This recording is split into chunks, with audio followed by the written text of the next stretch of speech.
But ওকে যদি sir বলে যে না তুমি তো সব সিনে আগে থাকতেছো, একটা সিনে পরে থাকো, ও এবারে ও হচ্ছে পুরোটা সিনে অ্যাকশন বলে আর আমার খালি বমি করি, মানে কি জঘন্য অবস্থা। আমরা যদি আসলে যদি কাম করতাম তাহলে মিনিমাম 30-35 এমন হতো। আসলে এই কাজটা যখন মানে আমি যখন আমার ক্যারেক্টারটা সম্পর্কে প্রথম শুনি, আমি ফার্স্টে মনে করেছিলাম যে আমি হয়তো এটা করতে পারবো না। কেন আমার কাছে মনে হয়েছিল যেই বৈশিষ্ট্যগুলো বললো ক্যারেক্টারের, সেই বৈশিষ্ট্য থেকে আমি একদমই আলাদা। আমি প্রচুর মানুষের সাথে মিশি, আমি প্রচুর কথা বলি, আমি প্রচুর এক্সপ্রেসিভ। তারপর হচ্ছে আমার মানে খুব মানে মানুষের সাথে মিশতে খুব পছন্দ করি আমি। সো আমার যে ক্যারেক্টারটা, সে কারোর সাথে কথা বলে না, তার নাম নেই, সে জঙ্গলে থাকে, আমি কখনো জঙ্গলে যাইও নি এরকম টাইপের একজন মানুষ। তো এই দিক থেকে আমার যে ক্যারেক্টারটা, সেটা আমার কাছে প্লে করা ফার্স্টে মনে হয়েছিল খুবই চ্যালেঞ্জিং হবে। বাট যখন আমি জঙ্গলে গেলাম, এর আগে আমি কিছুদিন সময় নিয়েছিলাম। তাছাড়া হচ্ছে আমার সবচেয়ে বেশি যেটা ভালো লেগেছে শুটিং স্পটে, আমি সবাইকে বলে দিয়েছিলাম, ইভেন আমার আম্মুকেও, আমার আম্মু শুটিং স্পটে গিয়েছিলেন, যে সবাই যাতে আমাকে টারজান বলেই ডাকে, আমাকে যাতে কেউ ইরফান বলে না ডাকে। আমি কখনোই আমার ক্যারেক্টারটা থেকে বের হতে চাইতাম না। ইভেন আমার যে কস্টিউমটা, আমি সেটা পরেই যখন ঘুমাতে যেতাম, সেটা পরেই ঘুমাতাম, যাতে হচ্ছে আমি সেই ক্যারেক্টারের মধ্যে থাকি। আমার আম্মু আমাকে টারজান বলে ডাকতো, শুটিং সেটে সবাই আমাকে টারজান বলে ডাকতো। এবং আমার সেই লুকটার পরে সবাই এত পছন্দ করেছে আমাকে টারজান হিসেবে। তো তখন আমার কাছে নিজের কাছেও মনে হতো যে জঙ্গলের সাথে হয়তো আমার কোনো একটা কানেকশন আছে। তো আমি নিজে নিজেই বিশ্বাস করতে শুরু করেছিলাম। তো যখন জঙ্গলে গেলাম, শুটিং করলাম সবার সাথে, দে আর ভেরি ট্যালেন্টেড, এবং সবার সাথে যখন শুটিং করলাম তখন নিজের কাছে মনে হলো যে না, হয়তো কিছু একটা করতে পেরেছি। আসলে গুপ্তধনের খোঁজ মুভিটা আমাদের জন্য খুবই চ্যালেঞ্জিং ছিল, বিশেষ করে পুরো টিমের জন্য খুবই চ্যালেঞ্জিং একটা শ্যুট ছিল। আপনারা জানেন আমাদের মুভিটা পুরোটা শ্যুট হয়েছে আউটডোর প্লাস জঙ্গল। তো আমাদের জন্য জঙ্গলে শ্যুট করা কেমন ছিল আপনারা বুঝতেই পারতেন। তো আমার সাথে যারা ছিল, মাই বিউটিফুল কয়েকটা নাওমি, মাই ফ্রেন্ড সোয়ার্দ, মাই লিটল ফ্রেন্ড রুয়াইফি, my brother Irfan, my sweet friend Kashfi, এবং আমাদের সাথে আরও একজন ছিল তালহা, ওকে আমরা আজকে মিস করতেছি, ও থাকলে আরও ভালো হতো। তো আমাদের আর স্পেশালি যাদের কথা না বললেন, আমাদের ডিরেক্টর রাইসুল ইসলাম অনিক স্যার, প্রডিউসার অঞ্জু করিম স্যার, ওনাদের অক্লান্ত পরিশ্রম আজকে মুভিটা এতটুকু। আরও একটা জিনিস বলতে চাই, আমাদের টিমের নাম হচ্ছে ফা টিম। এটা একটা মিনিং আসলে আমরা সবাই জানি না, ফা টিম।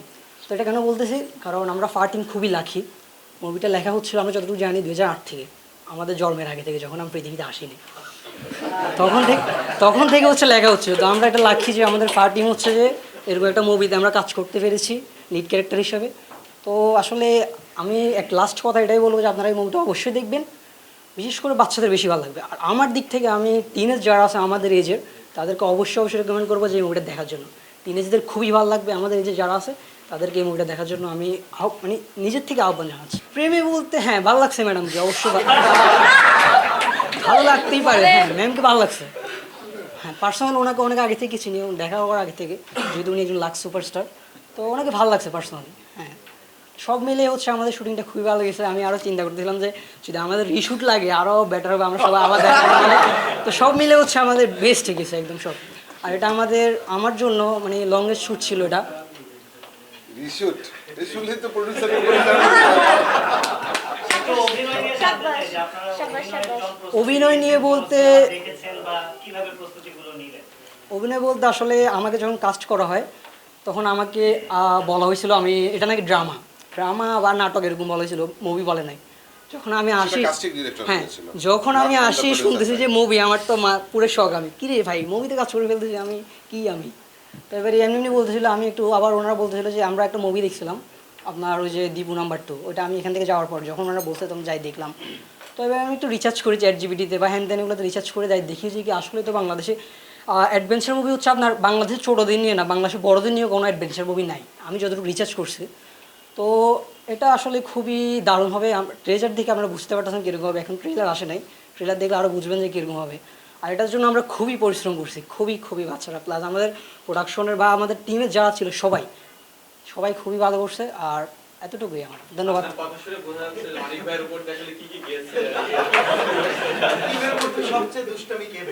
টিমের মধ্যে হচ্ছে আমার লিটল ফ্রেন্ড ওয়াইফি, ও বেস্ট, ওর জন্য আসলে আমরা সবচেয়ে বেশি, ও হচ্ছে আপনার ওকে হয়তো মানে ও চাচ্ছে সবার আগে থাকবে, থাকুক সমস্যা নেই। বলবে তো হ্যাঁ, অবশ্যই। ও হচ্ছে আপনার, ও হচ্ছে সবার আগে থাকতে চাই, তো হচ্ছে থাকুক, ও ছোটো সবচেয়ে, তো আমরা হচ্ছে ওকে আগে দেই। বাট ওকে যদি স্যার বলে যে না তুমি তো সব সিনে আগে থাকতেছো, একটা সিনে পরে থাকো, ও এবারে ও হচ্ছে পুরোটা সিনে,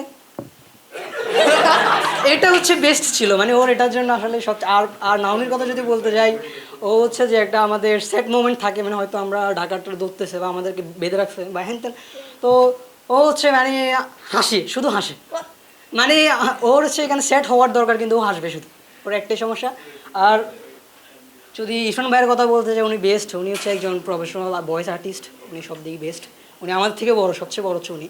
আর কাশফি, ওর কথা তো আর কি বলবো, বেস্ট, ও আমাদের সাথে আছে, আপনারা যদি মুভি দেখেন বুঝতে পারবেন। আর আমার ফ্রেন্ড, ও হচ্ছে আমার বেস্ট ফ্রেন্ড। আবার ওই ইচ্ছা করে বলে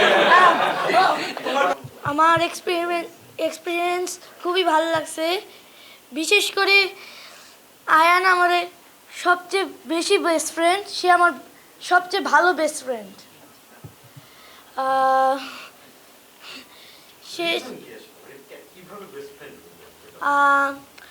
আমি যখন এই মুভিটা করতে চাইছিলাম, পরে আমি ওকে চিনতে পারলাম না।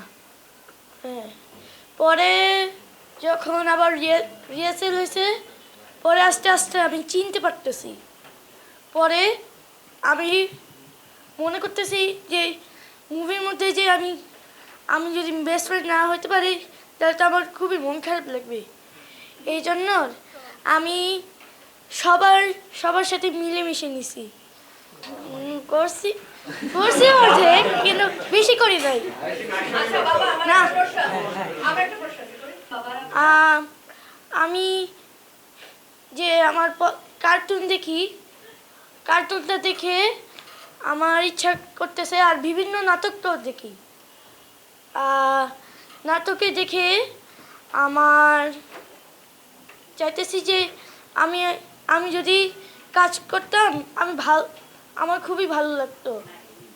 এটা আপনারা একটা জিনিস খেয়াল করে দেখেন, ওরা যখন কথা বলছে, মানে আমরা একটা কমিউনিটি তৈরি করতে চাচ্ছি, ওরা কিন্তু ডিরেক্টরকে, প্রডিউসারকে স্যার বলে মানে সম্বোধন করছে, ভাইয়া টাইয়া এরকম কিছু না। এদেরকে কিন্তু আসলে তৈরি করা হচ্ছে ওইভাবে, এদেরকে নিয়ে গল্প করা হয়েছে, এদেরকে ক্যারেক্টার বোঝানো হয়েছে, এদেরকে মাথার মধ্যে প্রেশারটা দেওয়া হয়নি যে তোমরা ফিল্ম করতে যাচ্ছ। আমরা যাচ্ছি, আমরা একটা জঙ্গলের মধ্যে গেছি, জঙ্গলের মধ্যে যাওয়ার পর এরকম একটা ঘটনা ঘটছে, ওরা ওর ফিলের জায়গা থেকে করুক, মানে ওটা আমি ফিল্ম করছি ওই ফিলের থেকে না করুক, ও একটু ন্যাচারাল জায়গা থেকে করুক। বললাম না, সব কিছু রেডি, সব কিছু শর্ট দিবে না।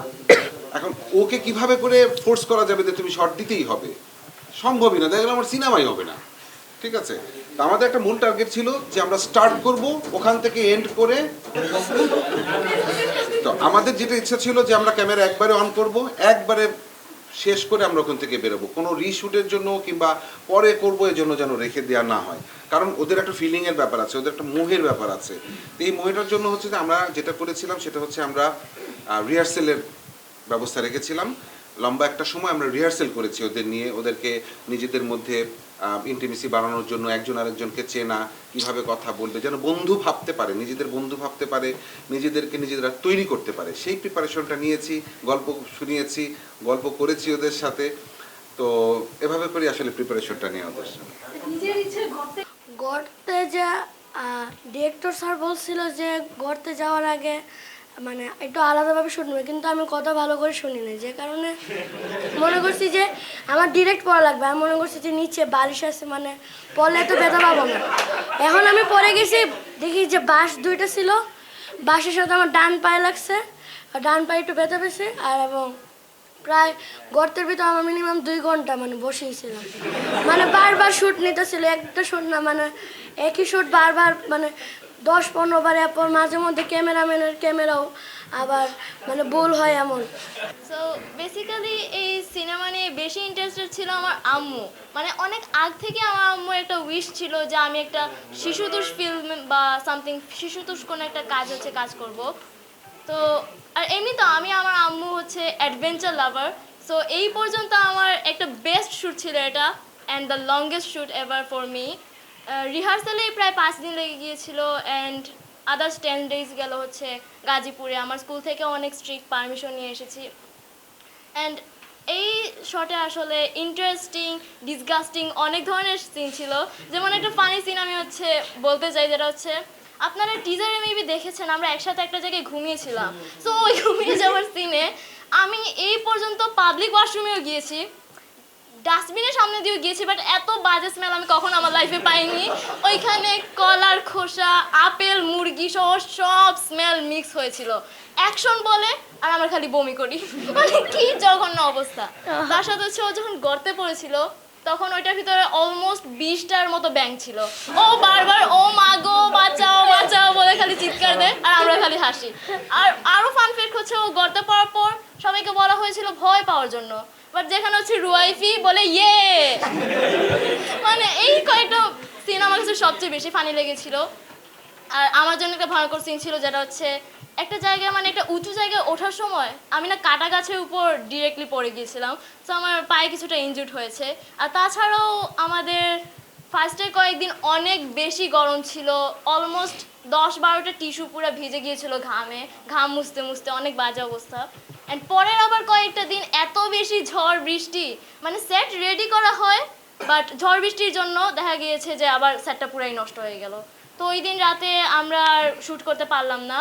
ওই ডিরেক্টর স্যারের রুমে গিয়ে আমরা সবাই মিলে কিছুক্ষণ গেমস খেললাম, প্লাস একটু ফান করলাম। পরের দিন থেকে আবার শ্যুট স্টার্ট হয়।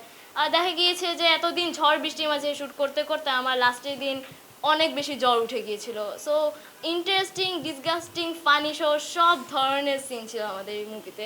I love this. পিঙ্কের বাবুর যাওয়ার আগে একটা কথা বলি যে আমার ব্যক্তিগত অভিজ্ঞতায় তো আসলে অনেক সংবাদ সম্মেলন আমি অ্যাটেন্ড করেছি, কিন্তু আজকে আমি এপাশ থেকে যখন সাংবাদিকদের মুখে, আমাদের ভাই বন্ধুদের মুখে যেই একটা গ্লো দেখতে পাচ্ছি, বিলিভ মি আমি আমার লাইফে আমি কখনো দেখি নাই। মানে সিরিয়াসলি ইটসেলফ আ স্টোরি। এই যে আপনাদের তো আমি দেখতে পাচ্ছি এপাশ থেকে, এবং বলে যাচ্ছে, আপনারা শুনে যাচ্ছেন, এবং আপনাদের ফেসগুলো আমি দেখতে পাচ্ছি। ইটস রিয়েলি, মানে এটা আমার জন্য একটা বড় পাওয়া। আমি মনে করি এই ফিল্মের সবচেয়ে বড় পাওয়া আজকে এখন পর্যন্ত। Thank you so much. তো আমার আসলে অভিজ্ঞতাটা আসলে অনেক ভালো অভিজ্ঞতা।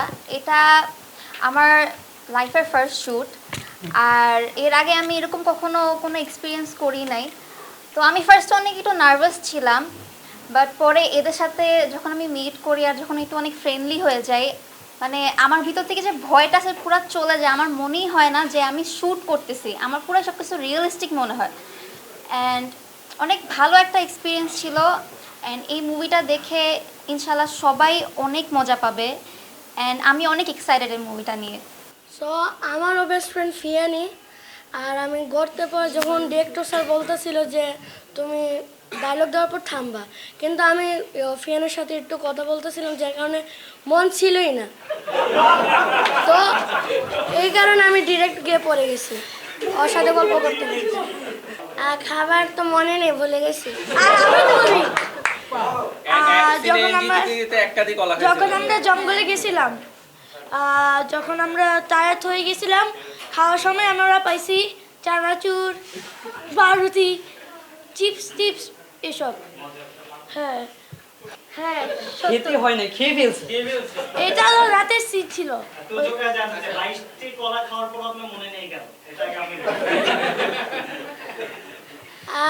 শর্ট তো একটাই ছিল, কিন্তু মানে বারবার কলার সিন নিতেছিল, বারবার ক্যাম্পে যেতেছিলাম, আবার কলা নিয়ে যেতেছিলাম। আমার কাছে ছিল এত বড় কলার একটা বাক্স, মিনিমাম ছিল 30-40টা কলা। ওদের বারবার দিতে দিতে আমারও খাওয়া লাগছে 5-6টা। আর আমি ওই জায়গায় ক্যাম্পে মনে হয় যে আমি মিনিমাম খেয়ে ফেলছি 20টা, আর ওই সাইডে আরও 5-6টা খেয়ে ফেলছি। তারপর আমার মনে হয় যে আমি 22টা খেয়েছি, কিন্তু যদি কাউন্ট করতাম তাহলে মিনিমাম 30-35 এমন হবে। এটা যখন আমরা স্কুল বাড়তেছি আমার মজা লাগতেছে, সবাই মজা করছি।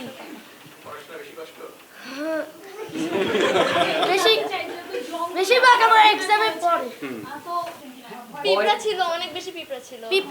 আর ভয়ের চেয়েও হচ্ছে আপনার যে কোনো কিছু একটা লাইটের আলো দেখলো চিল্লাই। হচ্ছে আরেকটা বিষয়, আমাদের যখন ফার্স্ট দিন আমাদের যে শুরু ছিল পিছনে কয়েকটা কুকুর দিয়ে কিন্তু আমার ভয় না, ও চিল্লানি দেখে আমার ভয় না। আমারও সেম, আমি কিছু ভয় পাই না, শুধু যদি আমি তেল পোকা থেকে শেষ। এই তো আমাদের যার কথা বলছিলাম তালহা, অনেক মজা লেগেছিল, ওখানে অনেকগুলো বন্ধু বানাতে পেরেছি নতুন, আর অনেক মজা হয়েছিল।